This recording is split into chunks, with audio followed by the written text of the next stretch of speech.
This is the Chapter 5 quiz. Number 1, the probability that you will be ticketed for illegal parking on campus is about 1/3. During the last 9 days, you have illegally parked every day and have not been ticketed. You lucky person. Today, on the 10th day, you again decide to park illegally. Assuming the outcomes are independent from day to day, the probability that you will be caught is A, 1/3. What happens previously does not influence what happens on the next trial. So it doesn't matter that you've gotten away with it all of those times previously. Your next time, the probability starts over again, and so it's a fresh 1/3 like it was originally. Okay, number 2, a friend has placed a large number of plastic discs in a hat and invited you to select one at random. He informs you that they have numbers on them and that one of the following is the probability model for the number on the disc you have chosen. Which one is it? We can't pick A because it doesn't add up to 1/4. That actually would add up to 5/4, which is over 1. Remember, for probability, you want it to add to 1, which represents 100%.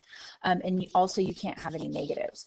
So when you look at the answer choice for part B, 1, 2, 3, 4, 5 also does obviously not add up to 1.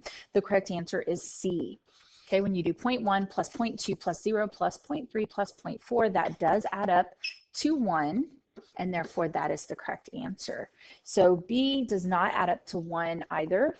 I'm sorry, I meant D. So let's see, that's going to be 0.10 plus 0.11 would be 0.21 plus 0.25 more would be 0.46 plus 0.05 more would be 0.51 and 0.51 plus 0.26. Trying to do it in my head, sorry guys, 0.51 plus 0.26 would be 0.77. So it's just not enough. That's the only thing that's wrong with answer choice D. It just doesn't add up to 1. And then E also doesn't add up to 1. The -1 and the +1 would cancel each other out. So yeah, I guess it does add up to 1, but you can't have negative probabilities. So that does mess you up for answer choice E. Okay. So just check to make sure the probabilities add to 1 and that you don't have any negative probabilities. Number 3, they say use the following questions 4, 3 through 5. The two-way table below gives information on seniors and juniors at a high school and by which means they typically get to school. Number 3, you select one student from this group at random. What is the probability that this student typically takes a bus to school? So that is going to be the total number that take the bus divided by the total number from the entire chart. So when you divide 170 by 550, you do get B, 0.309. Number 4, you select one student from this group at random. If the student says he is a junior, what is the probability that he walks to school? So now we're only looking at the juniors. We don't care at all about the seniors. Okay, so only the juniors matter. So we know he's a junior. What is the probability he walks to school? That's going to be 48 out of the 300 juniors. And so that's answer choice B. When you divide 48 by 300, you do get 0.16. Okay, number 5. You select one student from this group at random. Which of the following statements is true about the events typically walks to school and junior? There are 48 students in the overlap of these two events, walking to school and being a junior, there's 48. So there are people in the overlap of the two events, so we cannot say that they're mutually exclusive. So that gets rid of answer choice A is not the correct answer. Answer choice C is not the correct answer. And then also it's not E because we know they're not mutually exclusive. We're looking for it to be not mutually exclusive. And E says you don't have enough information to find out, so it can't be E either. So it's not A, it's not C, and it's not E. So I'm picking between B and D. B ends up being the correct answer. They are independent, and I'm not just guessing they're independent. I actually did some calculations to make sure. So something you have to just kind of memorize is that in order for events to be independent, you have the probability of A given B has to be equal to the probability of A. And then the probability of B given A has to be equal to the probability of B. So I want to prove that both of those things are true, but I'm going to use different letters. So I'm going to let W represent walking and J represent being a junior. So the probability of walking, given that you're a junior, needs to be equal to the probability of just walking. So the probability of walking, given that you're a junior, is 48 over 300. You found it in number 4. And then the probability of just walking would be, let's see, we're going to look at the chart to figure that one out. So it's going to be the 88 total people that walked out of 550. Okay, and so I'm going to calculate, do that on the calculator. 48 divided by 300 is 0.16. And then 88 divided by 550 is also 0.16. So that is a yes. It's not enough to say that they're independent from that, though. We have to switch the letters and go the other way as well. So we're going to do the probability that you're a junior and you walk, given that you walk to school, has to be equal to the probability of being a junior in order for these two events to be independent.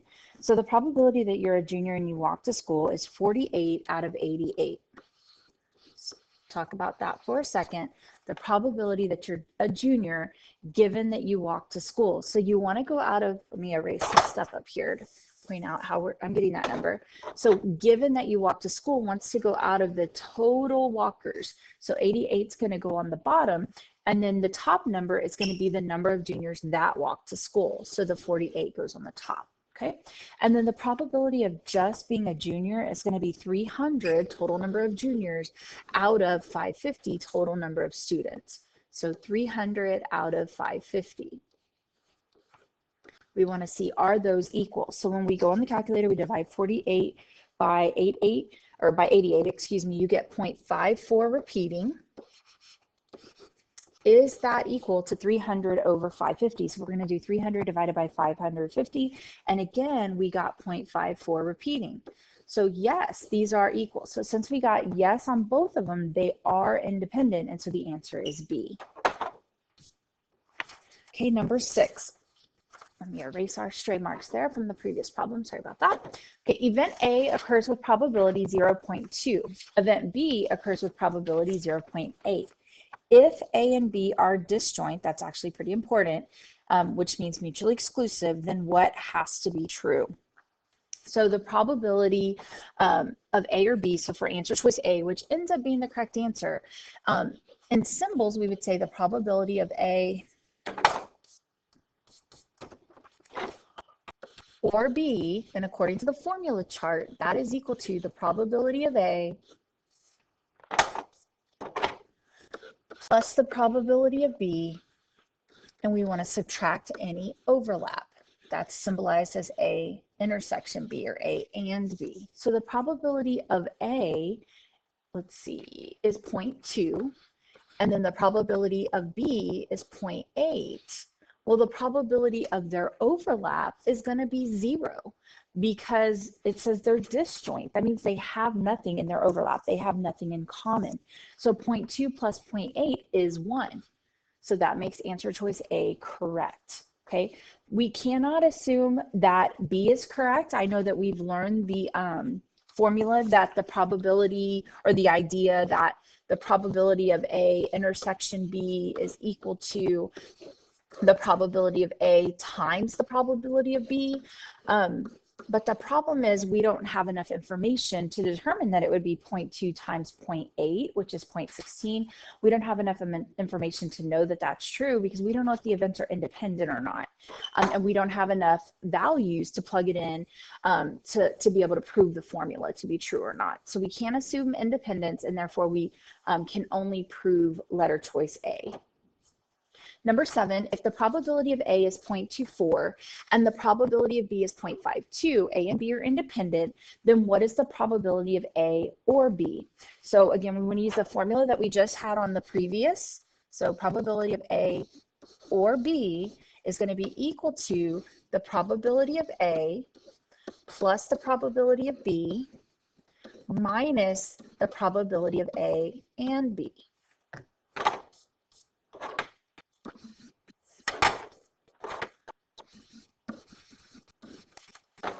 Okay, so the probability of A is 0.24. The probability of B is 0.52.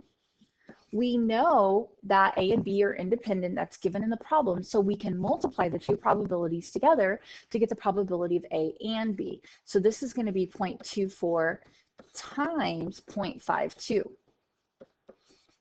Okay, so when you throw all that in the calculator, let's see, you get 0.6352, which the answer choice is C. So you're just going to plug all this in the calculator and it gives you 0.6352. Okay, number 8, people with type O negative blood are universal donors. That is, any patient can receive a transformation of type O of O negative blood. Only 7.2% of the American population has O negative blood. If 10 people appear at random to give blood, then what is the probability that at least one of them is a universal donor? So I really have to think through this for a second. And a lot of students want to just do like 0.072 times and then do everybody else not having O negative blood. The problem with that is it just says it's at least one. So it could be one people that are the O negative blood, or it could be 2, or it could be 3, or it could be 4, or it could be 5, all the way up to all of them could have O negative blood. So we can't just let one person be O negative and everybody else be not O negative. So what I want to do, and it's kind of a weird way of doing it, is I want to just make sure that all 10 just don't have type O negative blood. And then I want to subtract that probability from 1 because that's everything except all 10 not having type O negative, excuse me. Okay, so first thing I'm going to do is I'm going to start off by going 1 minus 0.072. And I'll explain what I'm doing as I'm going. So that's 0.928. So this is the probability that you're not going to have O negative blood. Not having O negative blood.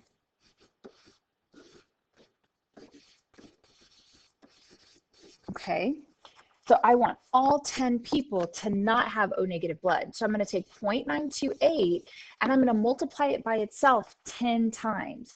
But obviously that's a lot to write down. It's a lot to type out. So that means the same thing as 0.928 to the 10th power. So that's going to be 0.928 times 0.928 times 0.928 for each person.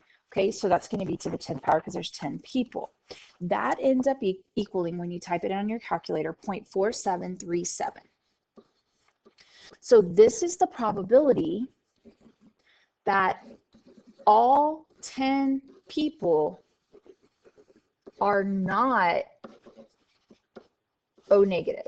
Okay, that they don't have O negative blood.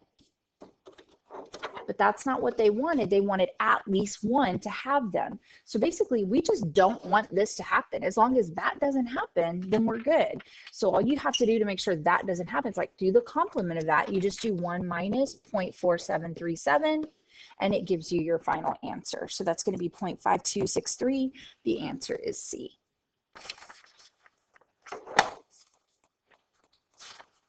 Okay, number 9, of people who died in the United States in a recent year, 86% were white, 12% were black, 2% were Asian. We will ignore the small number of deaths among other races. Diabetes caused 2.8% of deaths among whites, 4.4% among blacks, and 3.5% among Asians. The probability that a randomly chosen death was due to diabetes is about what? So we're going to, again, ignore the other races, the other deaths. And we're just going to look at white, black, and Asian. So we're going to say a white person with diabetes, or a black person with diabetes, or an Asian person with diabetes. We're going to figure out the total number of each of the races that die with diabetes and just add them all up. Okay, so white people, there was 0.86, it said. And of those 0.86 people, 2.8% of them were because of diabetes. So we're going to change that to 0.028 because we're taking the percentage and we're making it a decimal. Or you were black, so 0.12 for the black percentage, 12% were black. And then out of the black, how many of them died because, how many of them had diabetes? And that was 4.4%. So we're going to change that to 0.044. Okay, or, so we're doing plus, or, these are ors, by the way, or you were Asian and there was 2% of the population that was Asian, so we're going to change that to 0.02. How many of them had diabetes? And that was 3.5%, so it's going to be 0.035. And so plug all that into your calculator and you get 0.301, or excuse me, 0.0301, that is different, 0.0301, and so the correct answer is E. Number 10, in your top dresser drawer are 6 blue socks and 10 gray socks, unpaired, mixed up. One dark morning, you pull 2 socks from the drawer without replacement, of course. What is the probability that the 2 socks match? So we're going to have either 2 blue socks or we might get 2 gray socks. Okay, so the very first time I go into the drawer, the probability that I'm going to get a blue sock on the very first draw is going to be 6 out of 16 because I have 6 total blue socks and I have 16 total socks. Okay, so once I take that sock off and I put it on my foot, I go in for my second sock. And so now, since I got a blue one on the first one, I have only 5 blue ones left and only 15 total socks left. So that's the probability of getting 2 blue socks. Or I could get 2 gray socks. So I start over, fresh drawer, back to the 16 socks. The probability I'm going to get a gray sock on my first draw is 10 out of 16 because there's 10 gray socks in there. But I take the gray sock, I put it on my foot, and so now there's only 9 gray socks in the drawer with a total of 15. So when you punch all that in your calculator, you get 0.5.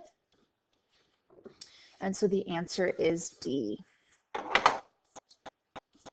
Number 11, many fire stations handle emergency calls for medical assistance as well as those requesting firefighting equipment. A particular station says that the probability that an incoming call is for medical assistance is 0.81. This can be expressed as P of call is for medical assistance. So probability of the call being for medical assistance is equal to 0.81. Assume each call is independent of other calls. Describe what the law of large numbers says in the context of this probability.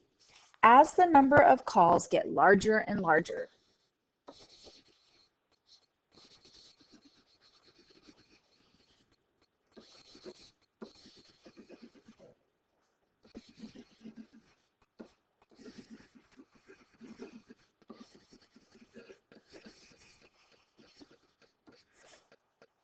the proportion of calls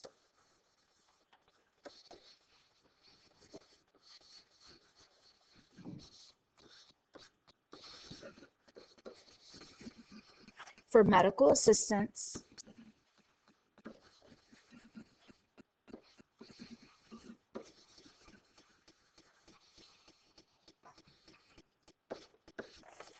gets closer and closer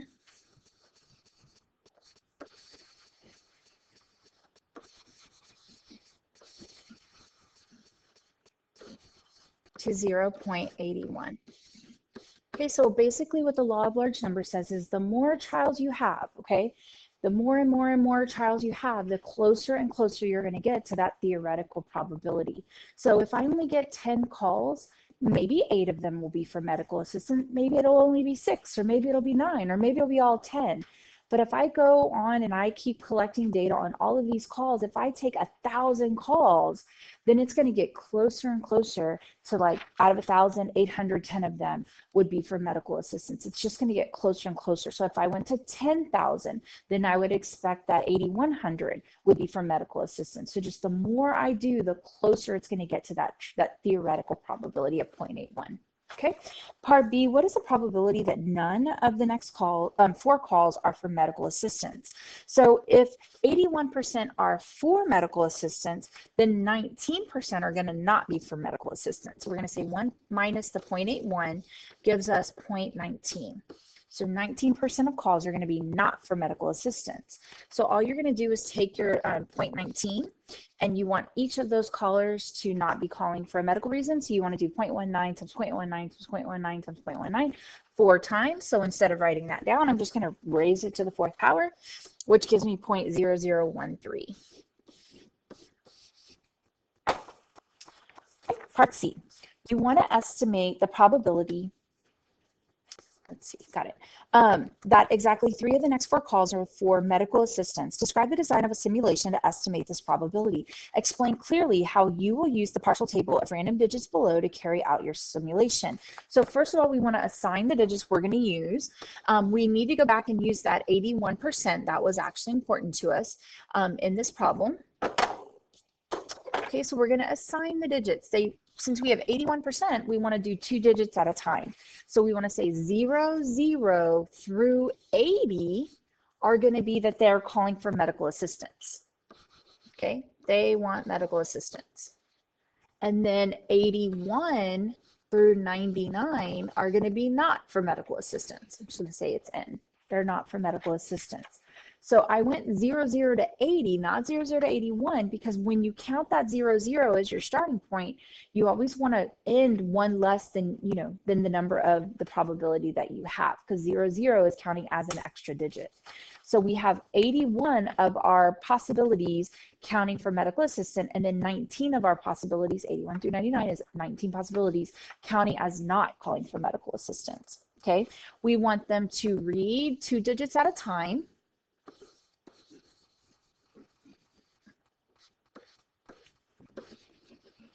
And that's going to represent each call, but we want 4 calls. So we want to say in groups of 4. 2 digits at a time, but in a group of 4. And I'll show you what I mean by that. And we want them to do 5 trials. And that's just because it tells them to. So complete 5 trials. And we want them to count, let's see, complete 5 trials. We want them to count how many times it came out. Let's see, where's it at? Exactly 3 of the 4. Okay, so count that you want them to complete 5 trials and count how many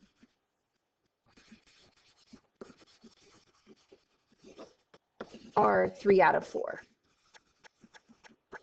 And it's not at least 3, it's not more than 3, it's exactly 3 out of 4. Okay, so what I meant by 2 digits 4 at a time, and don't start on the line number, start right here. So you're going to do 2 digits, 2 digits, 2 digits, 2 digits. That's the end of a trial, because that represents 4 phone calls. So 70 is medical assistance, 34 is medical assistance, 87 would not be medical assistance, 28 is medical assistance. So this is a 3 out of 4. So this would kind of get like a check mark or something to say, yep, that's an exactly 3 out of 4.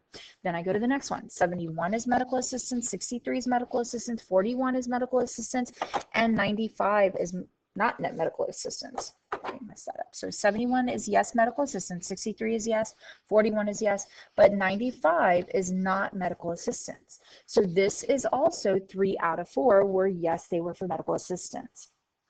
Okay, 73 is for medical assistance, 63 is for medical assistance, 29 is for medical assistance, and 68 is for medical assistance.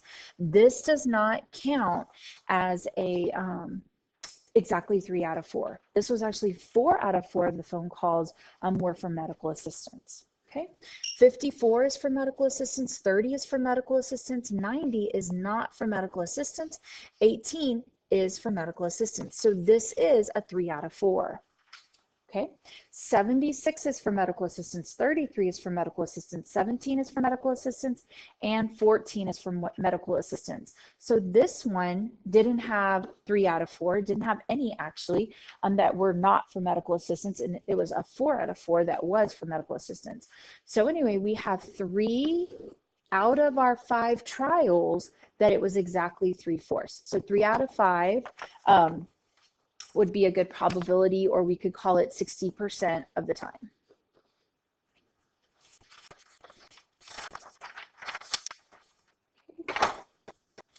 Number 12, Meadowbrook School surveys the families of its students and determines the following. If a family is chosen at random, the probability that they own a dog is 0.38, the probability that they own a cat is 0.23, and the probability that they own both a dog and a cat is 0.12. Let D equal randomly chosen family owns a dog, C randomly chosen family owns a cat, sketch a Venn diagram or two-way table that summarizes the probabilities above. So for the Venn diagram, we're going to do our 2 circles. We do have overlap. Okay, we have a D and a C. For dog is, D is for dog, C is for cat. But the reason I said we do have overlap is because it said that 0.12 of families own both a dog and a cat. So when you go to label your Venn diagram, start with the both. So the 0.12 goes in the middle. That's both the dog and the cat. The dog total needs to be 0.38. Okay, the dog total. The cat total needs to be 0.23. So to find the missing, the missing half of the circle for the dog, I'm going to do 0.38 minus the 0.12 that's in the overlap. It's going to leave me with 0.26 for that side of the circle. For the cat, I want to do 0.23 minus the 0.12 that they share in the middle.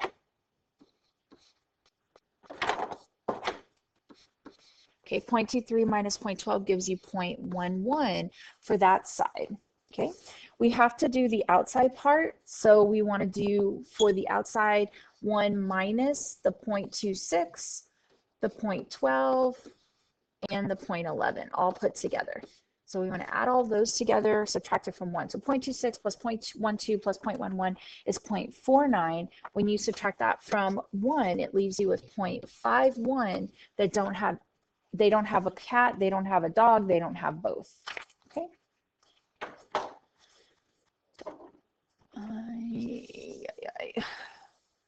So part B, find each of the following. For letter I, it says the probability that a randomly selected family owns a dog or a cat. I'm just going to use formulas to solve these.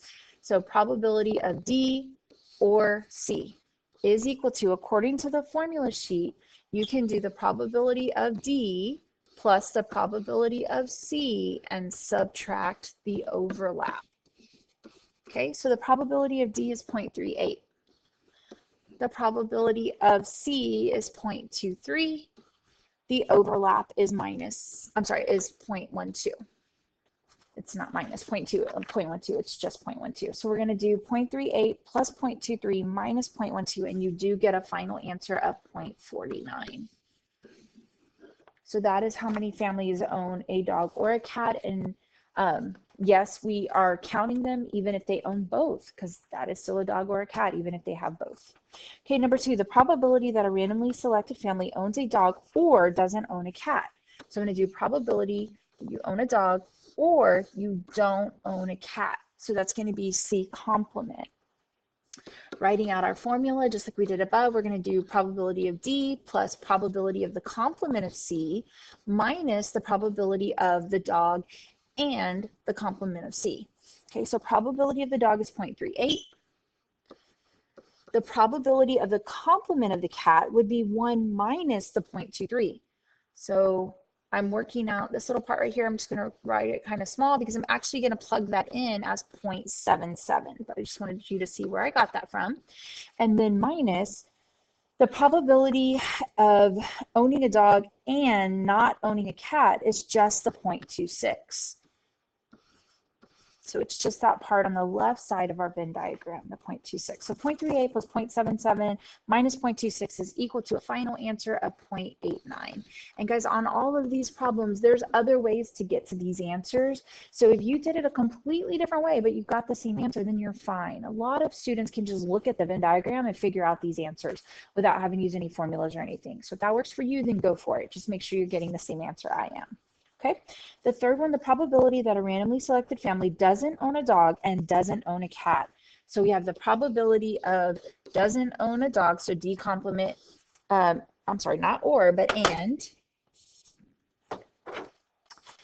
doesn't own a cat. And I'm just going to say, nope, I'm not going to work this all out because all I have to do is look at what's outside of the circles, and that's the 0.51 that I explained on the previous slide how to get. So not even going to show work on that one. You just take the probability of owning a dog, owning a cat, or, and the both, and then you subtract it away from 1. So I showed that on the Venn diagram. Okay. Number 13, last but not least, suppose your school is in the midst of a flu epidemic. The probability that a randomly selected student has the flu is 0.35, and the probability that a student who has the flu also has a high fever is 0.90. But there are other illnesses making the rounds, and the probability that a student who doesn't have the flu does have a high fever as a result of some other ailment is 0.12. Suppose a student walks into the nurse's office with a high fever. What is the probability that she has the flu? So what I tried to do at first was I tried to go fever, no fever, and then flu, no flu, flu, no flu. And when I did that, I only had enough information to plug in a couple of spots. I couldn't even get the rest of my tree diagram working.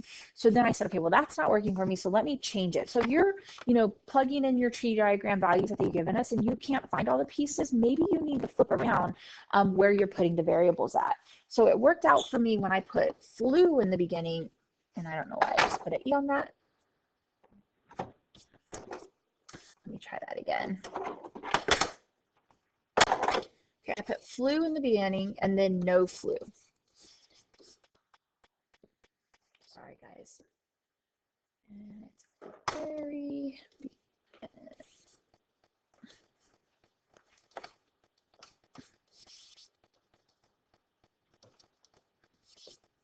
It won't scroll for me. This is so fun. Come on. There we go. Sorry about that.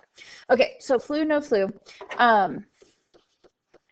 And let's see, got to read this here. So we have in the very second sentence, the probability that a randomly selected student has the flu is 0.35. So we have the 0.35. So I'm confident to say if I have the flu, if 35% of the students have the flu, then I can say 65% of the students do not have the flu. So those are complements of each other. That works. And so when you have the flu, you either have a fever or you don't have a fever. And then when you don't have the flu, you either have a fever or you don't have the fever. Okay, so let's see what else we can pick from the data that they gave us. So it says the probability that the student who has the flu, so we know they have the flu, also has a high fever is 0.9. So we're going to put 0.9 here. So if 90% of people with the flu have a fever, then 10% of the people with the flu do not have a fever. Because remember, that needs to add up to 1. Okay, then I keep reading. Other illnesses, okay, so a student who doesn't have the flu, does have a high fever, is 0.12. So no flu, but still having a fever is 12% of the kids. And so if I do 1 minus 12%, that leaves me with 88% of the kids are not going to have a fever given that they don't have the flu.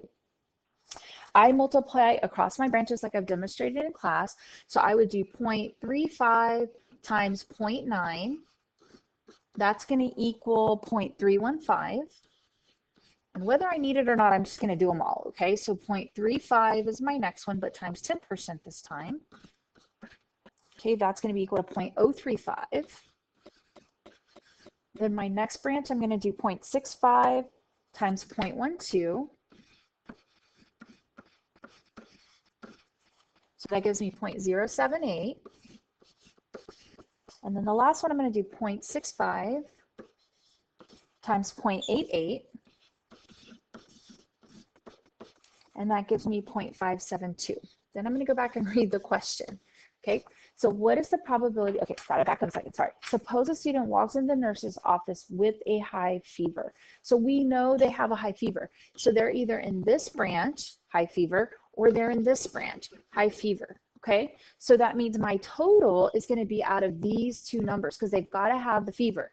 So we're going to put it over 0.315 or 0.078 because we know you have a fever. So we're taking the fever people and putting them on the bottom.